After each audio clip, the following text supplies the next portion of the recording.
ನಾರಾಯಣಂ ನಮಸ್ಕೃತ್ಯ ನರಂ ಚೈವ ನರೋತ್ತಮಂ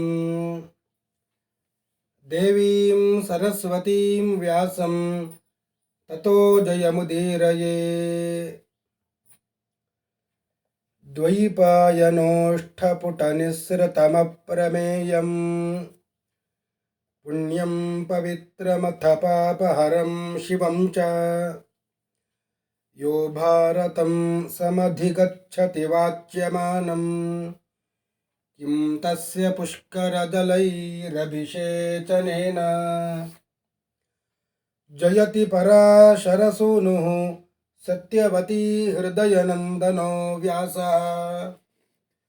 ಯಸ್ಯ ಆಸ್ಯ ಕಮಲಗಲಿತಂ ವಾङ्ಮಯಮೃತಂ ಜಗತ್ ಪಿಬತಿ. ಶ್ರೀ ಗುರುಭ್ಯೋ ನಮಃ. ಹರಿ ಓಂ.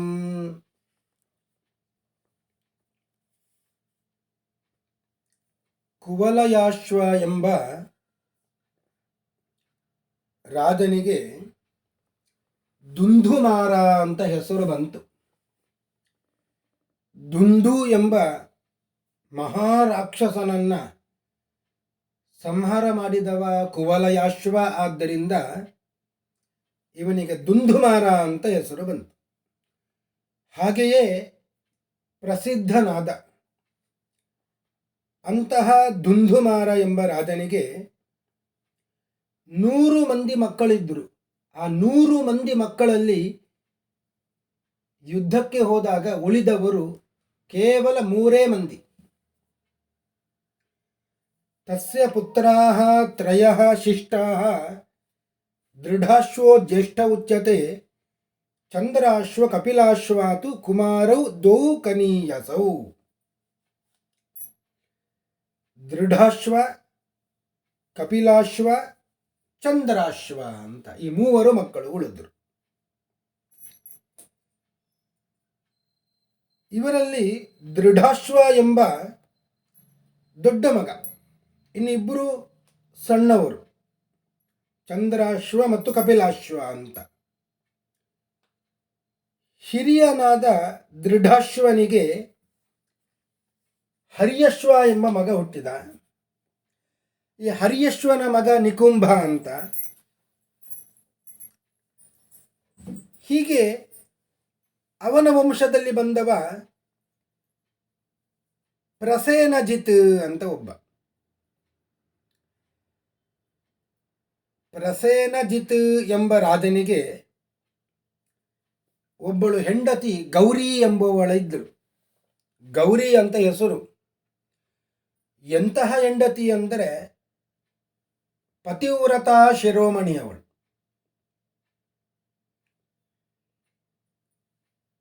ಆದರೂ ಶಾಪಕ್ಕೆ ಗುರಿಯಾದ್ಲು.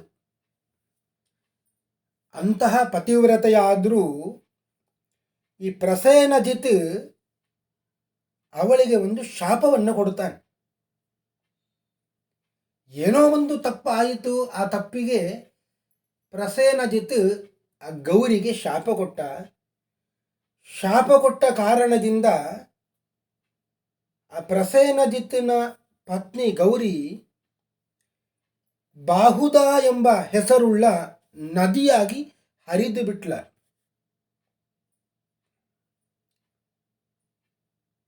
ಅಭಿಶಪ್ತಾತು ಸಾ ಭರ್ತ್ರ ನದೀ ವೈ ಬಾಹುದಾಭವತ್.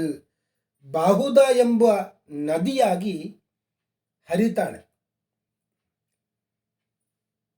ಇಂತಹ ಪ್ರಸೇನಜಿತ್ ಇವನಿಗೆ ಈ ಗೌರಿಯಲ್ಲಿ ಮೊದಲು ಹುಟ್ಟಿದವನೇ ಯುವನಾಶ್ವ ಎಂಬ ರಾಜ. ಯುವನಾಶ್ವ ಎಂಬ ರಾಜ, ಅವನಿಗೆ ಹುಟ್ಟಿದವ ಒಬ್ಬ ರಾಜ, ಬಹಳ ಪ್ರಸಿದ್ಧನಾದ ಒಬ್ಬ ರಾಜ, ಮಾಂಧಾತ ಎಂಬ ರಾಜ. ಅವ ಹುಟ್ಟಿದ ಕಥೆಯೇ ಬಹಳ ರೋಚಕವಾದದ್ದು. ಯುವನಾಶ್ವ ಎಂಬ ರಾಜನಿಗೆ 100 ಮಂದಿ ಪತ್ನಿಯರಿದ್ದರು. 100 ಮಂದಿ ಪತ್ನಿಯರು ಇದ್ದರೂ ಕೂಡ ಯಾವ ಹೆಂಡತಿಯಲ್ಲಿಯೂ ಕೂಡ, ಪತ್ನಿಯಲ್ಲಿಯೂ ಕೂಡ ಆ ಯುವನಾಶ್ವರಾಧನೆಗೆ ಮಕ್ಕಳಾಗಲಿಲ್ಲ. ವೈರಾಗ್ಯ ಬಂತು. ಎಲ್ಲ ಹೆಣ್ಣು ಮಕ್ಕಳನ್ನ 100 ಮಂದಿ ಪತ್ನಿಯರನ್ನ ಕೂಡ ಕರೆದುಕೊಂಡು ವೈರಾಗ್ಯವನ್ನು ತಾಳಿ ಕಾಡಿಗೆ ಹೊರಟ.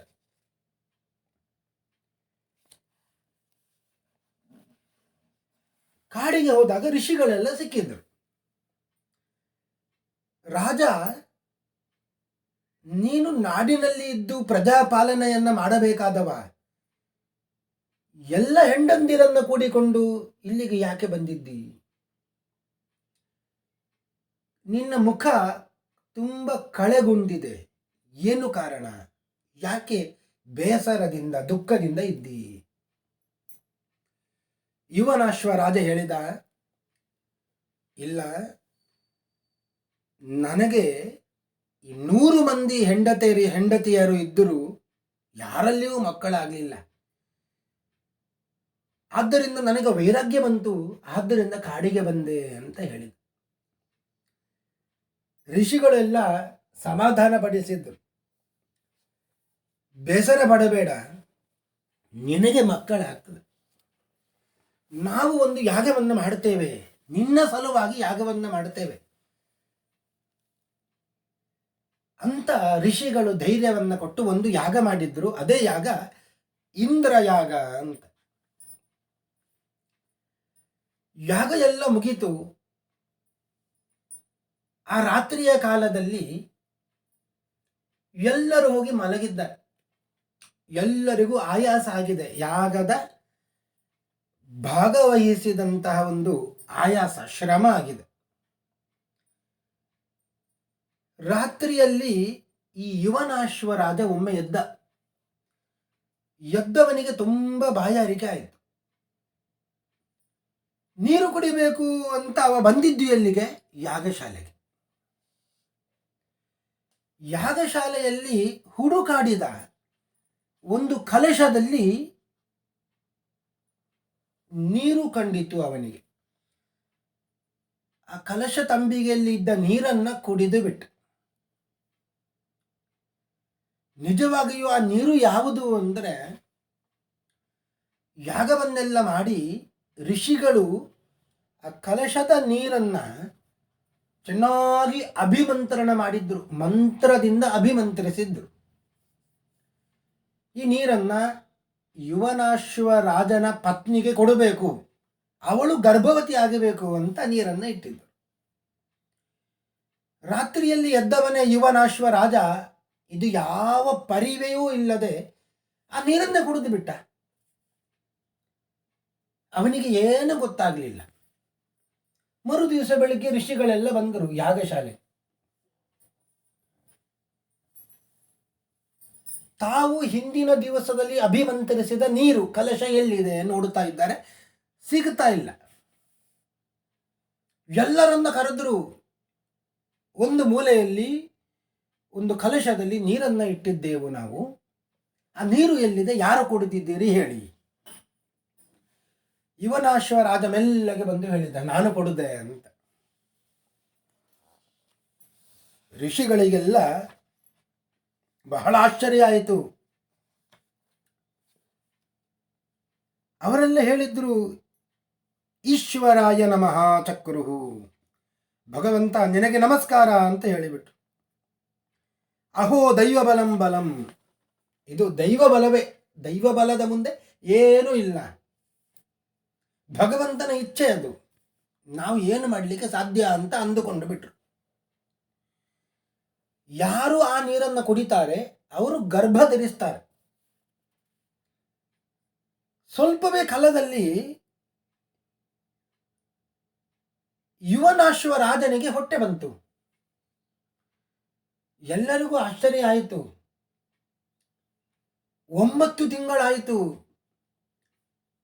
ಆ ಮಗು ಹೊಟ್ಟೆಯಲ್ಲಿ ಇದೆ, ಅದು ಹೊರಗೆ ಬರಬೇಕು, ಹೇಗೆ ಬರಬೇಕು ಅಂತ ಎಲ್ಲರೂ ಕೂಡ ಆಶ್ಚರ್ಯದಿಂದ ಇದ್ದು. ಮಗು ಹೊರಗೆ ಬರಬೇಕು, ಎಲ್ಲಿಂದ ಬರಬೇಕು? ಯುವನಾಶ್ವ ಸಾಯ್ತಾನೆ, ಮಗುವನ್ನು ಹೊರಗೆ ತೆಗಿಬೇಕು ಅಂತ ಎಲ್ಲರೂ ತೀರ್ಮಾನ ಮಾಡಿದ್ದರು. ಆದರೆ ದೈವ ಬಲದ ಮುಂದೆ ಯಾರ ಯೋಚನೆಯೂ ಕೂಡ ಆಗೋದಿಲ್ಲ. 9 ಮಾಸ ಕಳೆದಾಗ ಯುವನಾಶ್ವನ ಹೊಟ್ಟೆಯ ಬಲಬದಿಯನ್ನು ಸೀಳಿಕೊಂಡು ಒಂದು ಮಗು ಹೊರಗೆ ಬಂದು ಬಿಟ್ಟಿತು.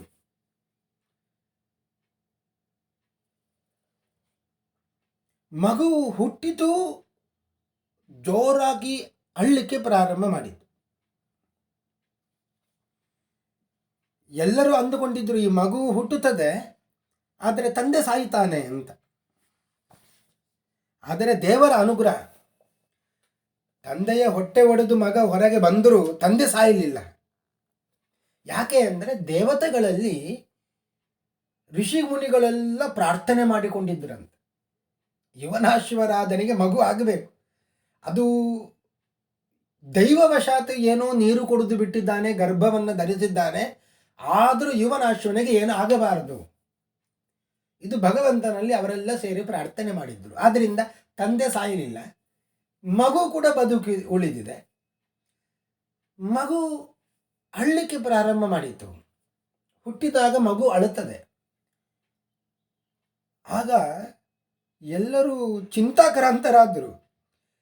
ಮಗು ಏನೋ ಹುಟ್ಟಿತು, ಮಗುವಿಗೆ ಹಾಲು ಕೊಡುವವರು ಯಾರು ಅಂತ. ಯುವನಾಶ್ವ ರಾಜ ಅವ ಮಗುವಿಗೆ ಜನ್ಮ ಕೊಟ್ಟ, ಆದರೆ ಹಾಲು ಕೊಡಬೇಕಂದ್ರೆ ಎಲ್ಲಿಂದ ಕೊಡಬೇಕು ಅವ? ಆಗ ಇಂದ್ರನೇ ಬಂದ ಅಂತ. ಕಂ ದಾಸ್ಯತಿ, ಯಾರು ಹಾಲು ಕೊಡ್ತಾರೆ ಅಂತ ಋಷಿಮುನಿಗಳೆಲ್ಲ ಕೇಳ್ತಾ ಇದ್ದಾರೆ. ಇಂದ್ರನೇ ಬಂದ. ಯಾಕೆ ಅಂದರೆ ಇಂದ್ರನ ಕುರಿತು ಯಾಗ ಮಾಡಿದ್ದು ಋಷಿಮುನಿಗಳೆಲ್ಲ, ಒಂದು ಮಗುವನ್ನು ಕೊಡುವಂತ. ಆಗ ಆ ಕಾರಣದಿಂದ ಇಂದ್ರನೇ ಬಂದ ಅಂತ. ಇಂದ್ರನೇ ಬಂದು ಮಾಂ ದಾಸ್ಯತಿ ಅಂತ ಹೇಳಿದ, ನಾನು ಹಾಲು ಕೊಡುತ್ತೇನೆ ಅಂತ ಹೆಬ್ಬೆರಳನ್ನ ಮಗುವಿನ ಬಾಯಿಯಲ್ಲಿ ಇಟ್ಟ ಅಂತ. ಅಮೃತಮಯವಾದಂಥ ಹಾಲನ್ನು ಕುಡಿಸಿದ ಹೆಬ್ಬೆರಳಿನಿಂದ ಇಂದ್ರ.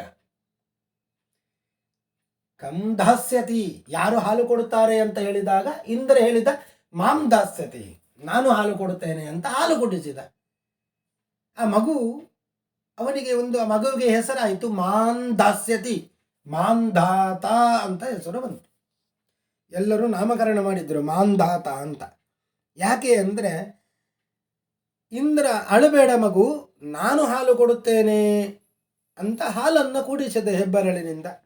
ಆ ಕಾರಣದಿಂದ ಮಾಂ ದಾಸ್ಯತಿ ಮಾಂಧಾತ ಅಂತ ಪ್ರಸಿದ್ಧವಾದ ಹೆಸರಾಯಿತು. ಎಂತಹ ಮಾಂಧಾತ! ಯುವನಾಶ್ವನ ಮಗ ಈ ಮಾಂಧಾತ ಬಹಳ ಪ್ರಸಿದ್ಧನಾದಂತಹ ಚಕ್ರವರ್ತಿಯಾಗಿ ಬಿಟ್ಟ. ಅವನ ಬಗ್ಗೆ ಹೇಳುವಾಗ ಹೇಳ್ತಾರೆ,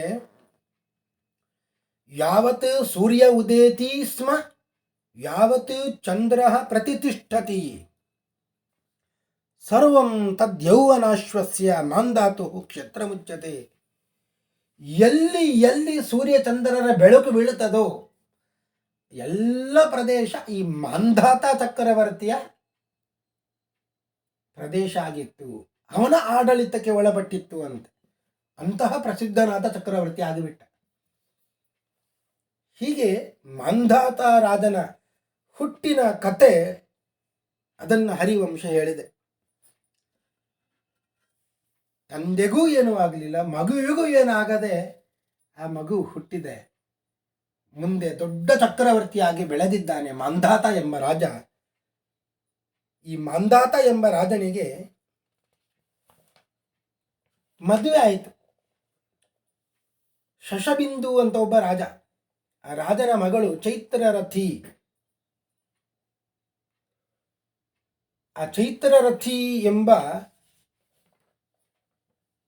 ಮಗಳನ್ನು ಕೊಟ್ಟು ಶಶಬಿಂದು ರಾಜ ಮದುವೆ ಮಾಡಿದ್ದ ಮಾಂಧಾತ ಎಂಬ ರಾಜನಿಗೆ.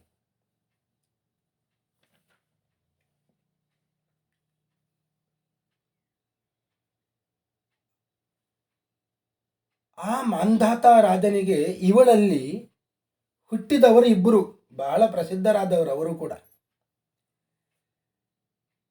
ತಸ್ಯಾಂ ಉತ್ಪಾದಯಾಮಾಸ ಮಾಂಧಾತ ದೌ ಸುತೌ ನೃಪ. ಇಬ್ಬರು ಮಕ್ಕಳು ಹುಟ್ಟಿದ್ರು ಮಾಂಧಾತ ರಾಜನಿಗೆ. ಪುರುಕುತ್ಸಂತ ಧರ್ಮಜ್ಞಂ ಮುಚುಕುಂದಂತ ಧಾರ್ಮಿಕಂ. ಒಬ್ಬ ಪುರುಕುತ್ಸ ಅಂತ ಒಬ್ಬ ರಾಜ, ಇನ್ನೊಬ್ಬ ಮುಚುಕುಂದ ರಾಜ. ಆ ಮುಚುಕುಂದ ರಾಜ ಕೃಷ್ಣನ ಭಕ್ತನಾಗಿದ್ದ. ದೇವತೆಗಳಿಗೆಲ್ಲ ಯುದ್ಧದಲ್ಲಿ ಸಹಾಯ ಮಾಡುವಾಗ ದೇವತೆಗಳು ವರ ಕೊಟ್ಟಿದ್ದರು ಅವನಿಗೆ. ಏನು ವರ ಬೇಕು ಕೇಳು ಅಂತ ಹೇಳಿದಾಗ ನನಗೆ ನಿದ್ರೆ ಮಾಡಬೇಕು ಅಂತ ವರ ಪಡ್ಕೊಂಡಿದ್ದ. ಆಯಾಸ ಆಗಿದೆ, ನಿದ್ರೆ ಮಾಡಬೇಕು ಅಂತ. ನಿಜವಾಗಿಯೂ ದೇವತೆಗಳಿಗೆ ಯುದ್ಧದಲ್ಲಿ ಸಹಾಯ ಮಾಡಿದ ಮುಚುಕುಂದ ಅವನಿಗೆ ನಿದ್ರೆಯೇ ವರ ಆಗಿಬಿಟ್ಟಿತ್ತು. ಕೇಳಿದ್ದ, ನಿದ್ರೆ ನನಗೆ ಬರಬೇಕು, ನಿದ್ರೆಯಿಂದ ಯಾರು ಎಬ್ಬಿಸ್ತಾರೋ ಅವರು ಸುಟ್ಟು ಹೋಗಬೇಕು ಅಂತ. ದೇವತೆಗಳು ಆಯಿತು ಅಂತ ಹೇಳಿದ್ರು.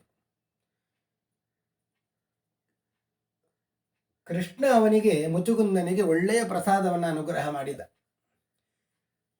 ಒಬ್ಬ ದೈತ್ಯ ಕಾಲಯವನ ಅಂತ, ಕಾಲಯವನ ಕೃಷ್ಣನನ್ನು ಓಡಿಸಿಕೊಂಡು ಬಂದಾಗ ಮುಚುಕುಂದ ಮಲಗಿದ್ದಲ್ಲಿಗೆ ಕೃಷ್ಣ ಕರ್ಕೊಂಡು ಹೋದ. ಗುಹೆಯಲ್ಲಿ ಪ್ರವೇಶ ಮಾಡಿದ ಕೃಷ್ಣ ಕಾಣುತ್ತಾ ಇಲ್ಲ.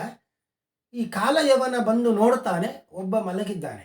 ಮಲಗಿದವನೇ ಕೃಷ್ಣ ಅಂದುಕೊಂಡು ಮುಟ್ಟಿಬಿಟ್ಟ. ಯಾವಾಗ ಮುಚುಕುಂದನನ್ನ ಮುಟ್ಟಿಬಿಟ್ಟನೋ, ಎಬ್ಬಿಸಿದನೋ, ಆಗ ಕಾಲಯವನ ಸುಟ್ಟು ಭಸ್ಮವಾಗಿ ಹೋದ. ಹೀಗೆ ಕೃಷ್ಣ ದೊಡ್ಡ ದೈತ್ಯನನ್ನ ಸಂಹಾರವನ್ನ ಮಾಡಿಸಿ ಮುಚುಕುಂದನಿಗೆ ಅನುಗ್ರಹ ಮಾಡಿದ. ಇಂತಹ ಮುಚುಕುಂದ ಈ ಮಾಂಧಾತ ರಾಜನ ಮಗ. ಇನ್ನೊಬ್ಬ ಪುರಕುಸ್ಸು ಅಂತ. ಈ ಪುರುಕುಸ್ಸ ಎಂಬ ಮಗನಿಗೆ ಒಬ್ಬ ಹುಟ್ಟಿದ, ಅವನೇ ತ್ರಸದಸ್ಯು ಅಂತ. ತ್ರಸದಸ್ಯು ಅವನ ವಂಶದಲ್ಲಿ ಬಂದವನೇ ತ್ರಯ್ಯಾರುಣ ಅಂತ ಒಬ್ಬ ರಾಜ. ಈ ತ್ರಯ್ಯಾರುಣ ಎಂಬ ರಾಜನಿಗೆ ಒಬ್ಬ ಮಗ, ಅವನೇ ಸತ್ಯವ್ರತ. ಆ ಸತ್ಯವ್ರತನೇ ತ್ರಿಶಂಕು ಎಂಬ ಹೆಸರನ್ನು ಪಡೆದ ಎಂಬಲ್ಲಿಗೆ ಇವತ್ತಿನ ಉಪನ್ಯಾಸವನ್ನು ಮುಗಿಸ್ತಾ ಇದ್ದೇನೆ. ಶ್ರೀ ಕೃಷ್ಣಾರ್ಪಣಮಸ್ತು.